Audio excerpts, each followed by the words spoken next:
of the October 7th war. Here's something that the whole world should be saying loudly and clearly. UNRWA employed the head of Hamas in Lebanon. The head of Hamas in Lebanon worked for UNRWA. His name was Fateh Sharif. Sharif was a senior Hamas terrorist and also the head of the UNRWA Teachers Union in Lebanon. Israel just eliminated him in an airstrike. His identity was not a secret. He didn't sneak into UNRWA. His identity was public. UNRWA head Philippe Lazzarini knew that Fateh Sharif was a senior Hamas terrorist. He knew because he was told multiple times. In fact, anyone watching this broadcast would have heard our spokespeople talking about Sharif's position in Hamas.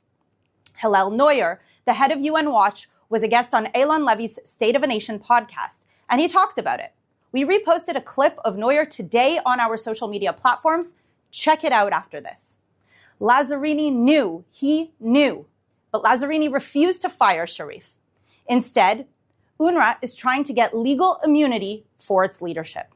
It's obvious that UNRWA and leaders like Lazzarini are complicit with Hamas. In the face of overwhelming evidence, they don't want to be held accountable. They should be held accountable. Lazzarini should be held accountable. The relationship between Hamas and UNRWA is well known.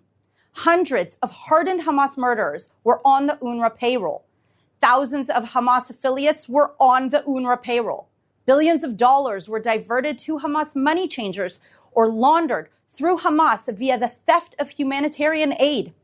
Hamas built a military base with a massive server farm underneath UNRWA's headquarters in Gaza City. UNRWA has nothing to say about this. UNRWA is Hamas's UN front group. UNRWA is Hamas. It's time to defund UNRWA and hold those like Lazzarini who collaborated with Hamas accountable. There is another big news item today. Israel's preparing for a ground operation against Hezbollah in Lebanon. That's what the Wall Street Journal reported.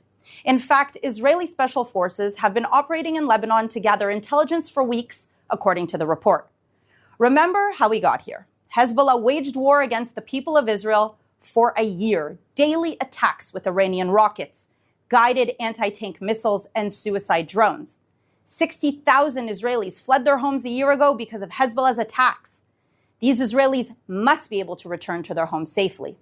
Israel's troops are ready on the border. If Israel enters Lebanon in a big way, remember, Israel does not want war with the people of Lebanon. Israel has been telling Hezbollah to back off for a whole year. Hezbollah did not get the message. What do you think it will take? Let me know in the comments.